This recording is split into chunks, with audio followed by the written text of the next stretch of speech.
Hi friends, ఈరోజు మన వీడియోలో ఏంటి అంటే మీరు ఎక్కువగా బస్సెస్ యూజ్ చేస్తున్నారనుకోండి ట్రావెలింగ్ కోసం. దానికోసం మీరు ఏం చేయొచ్చు అంటే ఏ బస్సు ఎక్కడ ఉంది మీకు తెలియాలనుకోండి, అలాగే మీకు బస్ నెంబర్స్ కూడా కావాలనుకోండి, అంటే ఏ బస్సు ఎక్కడ ఎక్కి ఎక్కడ దిగాలి ఇలా బస్ నెంబర్స్ ఇట్లా కావాలనుకుంటే మీరు జస్ట్ ఏం చేయండి అంటే టీఎస్ఆర్టీసీ గమ్యం అనే ఒక యాప్ ఉంటుంది. ఈ యాప్లో ఏంటి అంటే వీళ్ళు రీసెంట్గా రిలీజ్ చేశారు దీంట్లో మీరు డిస్ట్రిక్ట్ వైజ్గా రూట్ వైజ్గా మీరు బస్సులు అయితే సెర్చ్ చేయొచ్చు. ఏ బస్సు ఎక్కడ ఉందని ఇట్లా మీరు ఈజీగా ఫైండ్ చేయొచ్చు. ఇక్కడ సెర్చ్ ఫ్రమ్ అని ఉంది కదా, ఇక్కడ తీసుకోవచ్చు, లేదా మీరు బస్ నెంబర్స్ అయినా టైప్ చేసి ఆ బస్సు ఎక్కడ ఉందో మీరు తెలుసుకోవచ్చు ఈజీగా.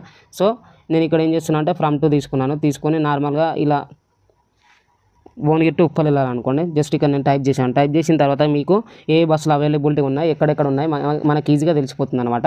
సో ఇది ఎట్లా అంటే మీకు ఎలాగైతే మన where is my train application ఉందో సేమ్ అలానే ఉంటుంది అనమాట. మీకు ఏ బస్ ఎక్కడ ఉంది ఇక్కడ చూపిస్తుంది చూడండి, ఎక్కడెక్కడ అవుట్ ఆఫ్ స్టేషన్ ఉంది, ఎన్ని స్టేషన్లకి ఇది వెళ్తుంది, మొత్తం ఏ రూట్స్లో మనకి బస్సు వెళ్తుంది ఇక్కడ చూపిస్తుంది. మీకు ఫుల్ రూట్ అంటే ఫుల్ రూట్ ఇట్లా చూపిస్తుంది.